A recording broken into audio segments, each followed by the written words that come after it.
God, life might be danger over here because people think that he has something to do with Pac.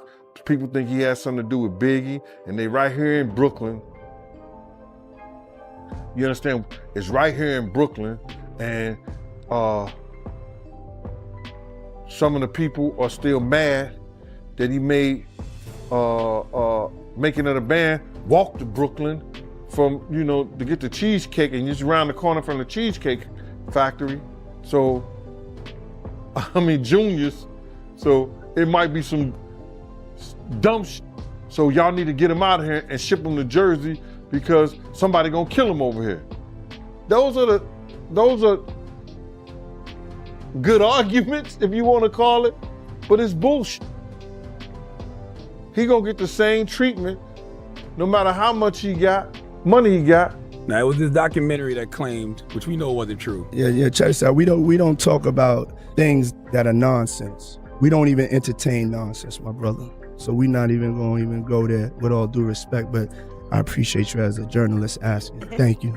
Because you listen, 7 years ago, I'd have been like, yo, did you hire somebody to Pac? But no, you do it like a journalist. Yeah, no, I mean, we wouldn't even get into nonsense like that. You know what I'm saying? It's nonsense. Which we never believed, by the way. Yeah. 50 Cent has released new footage that appears to show Diddy behind bars, looking visibly shaken, and the internet has been buzzing ever since. For a while, the narrative online was that Diddy was doing just fine in custody, living comfortably, drinking wine, and talking business like nothing had changed. Now that image is starting to crack. New rumors suggest the situation may have taken a darker turn, with online chatter claiming certain individuals could be targeting him, and some even tying it back to people connected to Tupac's circle. For decades, the deaths of Tupac Shakur and Christopher, the notorious B.I.G. Wallace, have hung over hip-hop like a wound that never fully healed. Was an informant in 1997 who told investigators that Puffy had hired the Southside Crips to kill both Suge and Tupac, and that the Crip who was jumped at the MGM was in the group that had done the hit, and that they originally were going to do it at Suge's Vegas nightclub, but then decided to do it right away instead of waiting.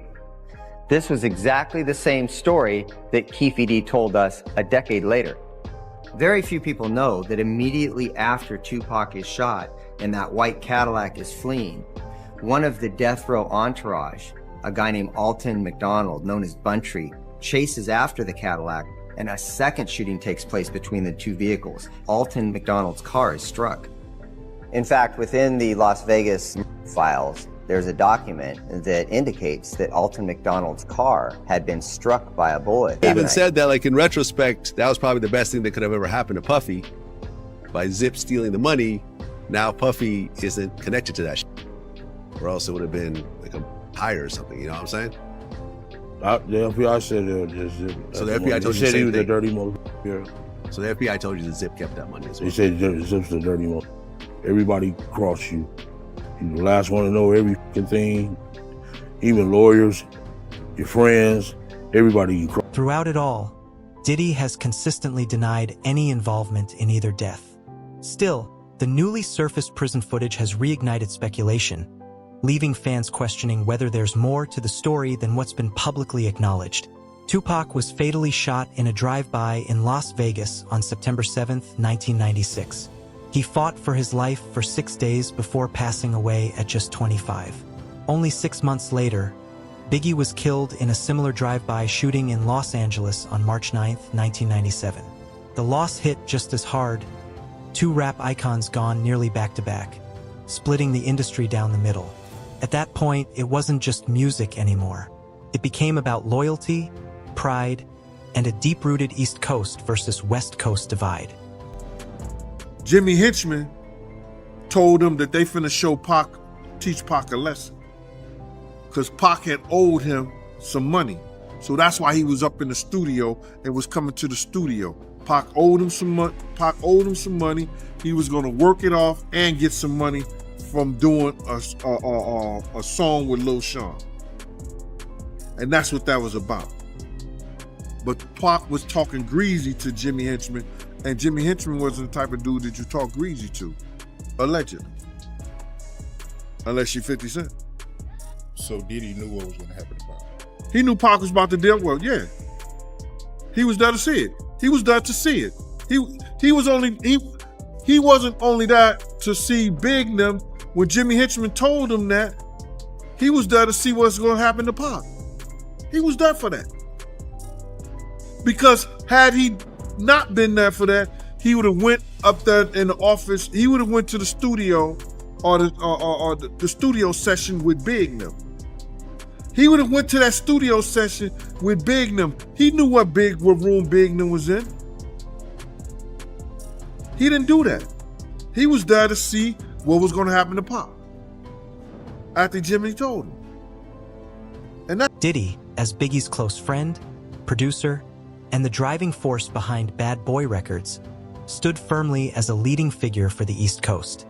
But with this footage now circulating, more people are questioning whether the past is finally catching up to him. Over the years, Diddy's name has continued to resurface whenever the murders of Tupac and Biggie are discussed. Kirk Burroughs, he also said that, he feels like, Diddy was behind Pac murder. Yeah. If Diddy played a part in that stuff, like he said, Kirk know where the money came from. I'ma say this. They tried to, if you talk about the Vegas trip and the whole 9 yards, Kirk said that he paid for people to drive out to Vegas. You know what I'm saying? He said he paid for people to drive out of Vegas. I was heavily with Bad Boy at that time. I don't remember that part of it. You understand? I don't remember that part of it. But if Kirk knew and he was paying for people to drive out to Vegas in the whole 9 yards, it's hard to hide $1 million, brother. You ain't going to cash that in the check cashing place. You signing that over to somebody. I said 1,000 times, and I'll say it 1,000 times again. Eric Von Zip showed me and my man Boondang, AKA my man Slick, a check for $1 million. We don't know, and everybody trying to say, lying, talking about half of it got paid, 500. I don't know.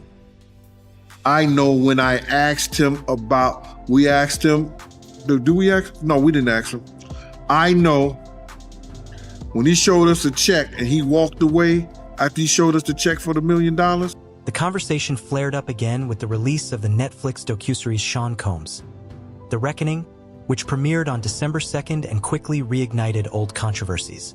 The series features several voices suggesting Diddy may have been connected to both deaths.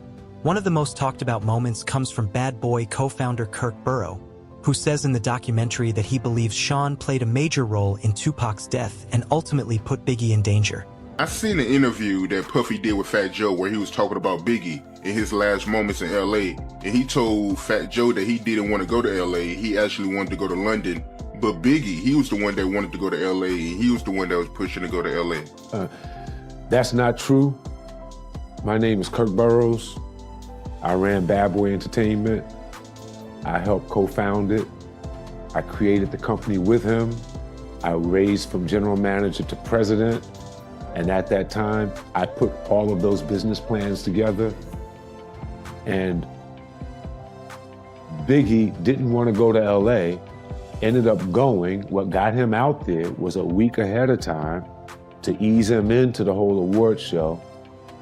He may not have wanted to go to London, but was talked into it. First time ever a rapper of your stature getting this treatment, that would be something he would be interested in doing, but he was easily talked out of it by Sean so that they can make an appearance at an event in LA that Saturday night. A part of the posturing of not only did we come to the award show, not only am I recording my album out here, and Big is gonna help me with some of the writing and maybe do something out here where me and him did this song in LA. I'm out on the town. That statement alone sent shockwaves through the audience.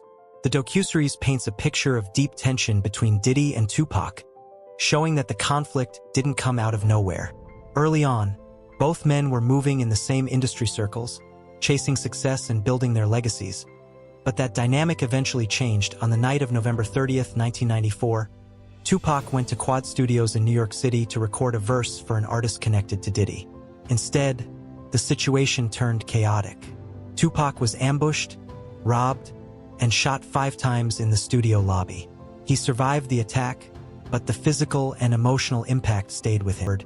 Tupac's trust in Diddy and Biggie was deeply shaken. When Vibe magazine interviewed him in 1996, the questions were direct. He was asked outright whether he believed Diddy had any involvement. The Quad Studios shooting remains unsolved, but former bad boy bodyguard Gene Deal has made serious claims, alleging that Diddy knew Tupac was going to be attacked and did nothing to stop it. Going out to no parties, no clubs, and no hip-hop scene. They wasn't doing none of that, brother. But that one particular night they go out, and it was because of Puff and D-Rock. Clark Kent said that shit himself. I've been saying it for years, but everybody was saying, I'm capping. Nah. What do you call Clark Kent? Is he capping? He's a vice president of a record company. You understand what I'm saying? He was DJing for Big. Is he capping? All these people should smack themselves, brother. Because what happened is, when people hear the truth, they can't believe it.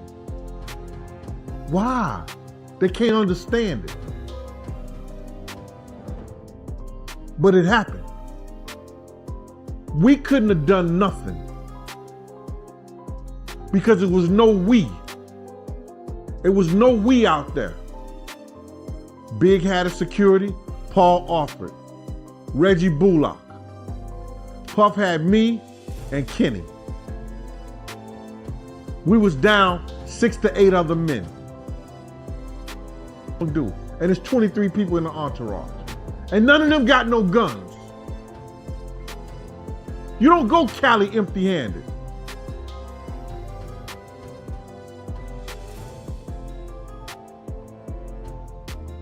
We couldn't have done. Gene has said that a recent 50 Cent documentary mentioned the incident but left out a key detail. According to him, on the day of the shooting, Diddy, Andre Harrell, and Jimmy Henchman were all inside Jimmy's office together. While Biggie and Suge Knight were unaware of what was about to happen, Gene insists Diddy's presence wasn't random and claims he was there for a specific reason. Gene further alleges that Diddy was closely watching Biggie at the time because he controlled Biggie's publishing. Biggie was actively writing new material, and Gene believes Diddy wanted to know exactly what was being created. That's why he claims Diddy wasn't there to work, but to observe. According to Gene, things escalated when Jimmy Henchman allegedly told Diddy that Tupac was going to be taught a lesson over an unpaid debt. Gene says that moment changed everything. He also argues that his account lines up with what Kirk Burrow has said publicly, suggesting Diddy may have been operating behind the scenes. People still want to know shit about him. They should have had better security. I asked them before we gonna go out? Let's hire some more security. They refused to hire more security. They refused to hire more security. Kirk Burrows said the same thing. They ain't have it in the budget. Not without Big, they don't have no budget. And if money really was at the center of it, Gene believes Kirk would have known where it came from. As more layers of the story continue to surface, people are shocked by just how deep it all appears to go. Have changed slightly, gradually over time. Today, I look at Diddy through a different lens than I might have 10, 15 years ago. There were obviously some early red flags, but it's a complicated thing because we have to be very careful about falsely accusing people or even, making accusations based on nothing more than speculation. And we just haven't seen all the evidence. So I prefer to kind of withhold judgment on some things. I can tell you regarding Diddy back when Tupac Shakur and Biggie Smalls were murdered. He wasn't exactly cooperative. He didn't do what you would assume a friend or, you know, a manager, so to speak, would do.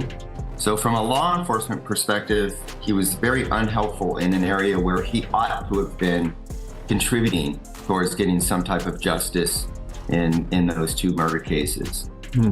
But as we found out in time, he was complicit in one of them, and which would make sense why maybe he didn't cooperate in the other, because the two were, you know, they were just, we always understood that they were somehow interconnected. And so if you're going to cooperate or provide information on one and you're culpable in the other, you know, one thing could lead back to the next. And that's where I think he understood his own role. Many of the people connected to these events are no longer alive, but money doesn't disappear. Paper trails remain. Gene Deal believes that if the truth ever comes out, it will be found in financial records, checks, payments, and transactions that could still be traced nearly 2 years after the Quad Studios shooting. Then came the Las Vegas drive-by that took Tupac's life.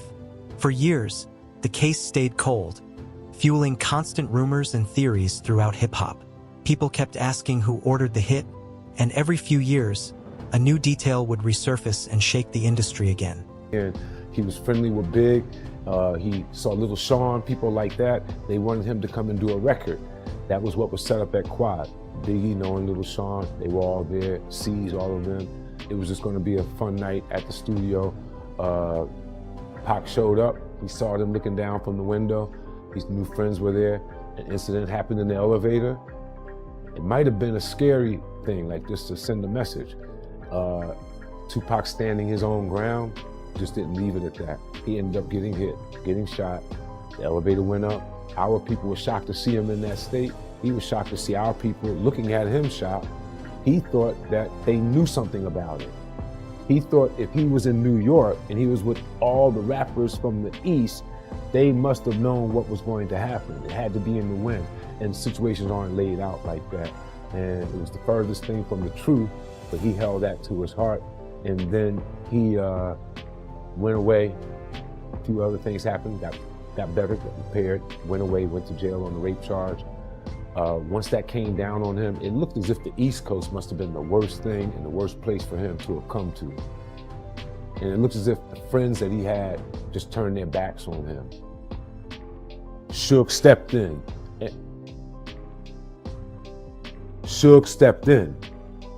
And when Suge stepped in, he signed him. He signed him to a napkin at Clinton. And that letter that he sent through Wendy Day, she was definitely a person that was connected and a mediator between most everyone in the hip hop game and had been for a minute, legendary person. She delivered the letter to my office. It started with West Side Up. So it gave an indication of rumblings that we heard in the street with him being shined by Suge was definitely true. He's gonna go west when he come back. And he has Diddy's legal team quickly denied the claims, calling them false and based on street gossip, and insisting there's no concrete evidence linking him to the crime. Even so, new court filings kept appearing and public pressure continued to grow. At the same time, 50 Cent kept the story alive by reposting leaked clips and sharing cryptic posts that kept Diddy's name trending. Some saw it as trolling, others as accountability, but the spotlight stayed on him. You made about how when you would bring up Pac name around Diddy, he'll get mad. Yes. He hated every bit of it. I remember one time, you know, he was like, who did you grow up listening to? I'm like, Tupac. I ain't mentioned Biggie. That nigga ain't even talk to me for like 4 fucking days after that. Everything with Pac, like, you couldn't say Pac was anything better than Biggie. You can't put them in the same realm or nothing. It was all about Biggie. Nigga, I ain't know no fucking, it was all a dream whole song. I knew a couple words, the first verse maybe, but he made us recite the whole fucking thing. I guess, I don't know. He made us recite that whole fucking thing. And I don't think that Biggie would have gave a if a nigga would have killed about reciting his whole shit. You dig? Like, because I grew up listening to Biggie too, you know? And I just felt. In July 2024, the Las Vegas Metropolitan Police Department stated that Sean Combs has never been considered a suspect in Tupac Shakur's murder, has never been charged, and has not been officially linked to the shooting. Keefe D has pleaded not guilty and remains in custody as his trial faces delays. Despite that, tension around the case hasn't faded, with sources saying Diddy and his East Coast circle were warned to stay away from the West Coast due to ongoing hostilities. Situation. I think the real reason why they ain't gonna let Puffy out is because they trying to connect that Keefe D situation with Puffy. That's what I really think it is. Because if it came down to some freaking foolishness and all that, there are buku chumped up charges they couldn't prove, I don't think they got no evidence. I think they trying to keep him in there to lock in that Keefe D. You heard me? That Keefe D situation with Puff. I think that's the only reason why he's still in jail right now. They know Puff is not a dangerous person on the outside. They know if they let him out right now, he's gonna be on house arrest. He's gonna be a good boy. He f around and do all church little videos and whatever. They know that already. That's not what they aiming for. They don't care about none of that. What they care about is they trying to connect Keefe D with Biggie. I mean, with Tupac and Diddy. I'm telling you, that's what I feel. I never thought I would have said that, but I'm an intelligent man, bruh. And ain't no other way they gonna keep you in there of, Diddy did this to me. Oh, Diddy did that to me. I'm suing him.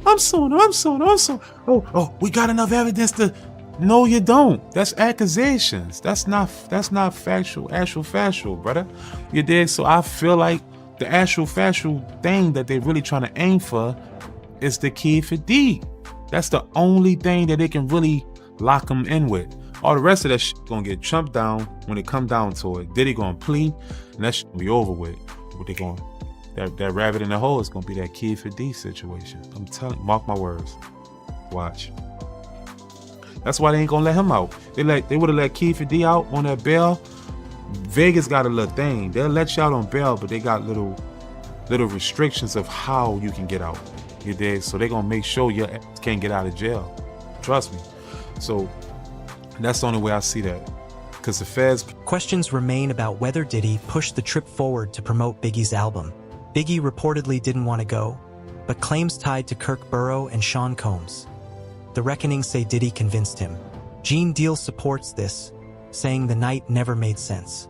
Producer Clark Kent later said Biggie was supposed to be traveling, not attending an event, and that the appearance at the Peterson Automotive Museum was arranged by Puffy and someone else. Gene says he only learned that years later and still thinks about it. He also recalls asking for more security and being told there wasn't enough money, a decision he believes changed everything. The docuseries also cites former LAPD detective Greg Kading, who said Diddy may not have helped the investigation. As attention grew, old details resurfaced. Witnesses described the shooter as a man in a blue tuxedo and bow tie, but no arrests were made. Both murders remain unsolved. Diddy has never been charged, yet speculation continues. Kirk Burrow says tensions existed long before Quad Studios, and after Tupac was shot there, the conflict became permanent. Tupac later believed it was full-scale war involving Puffy and Biggie.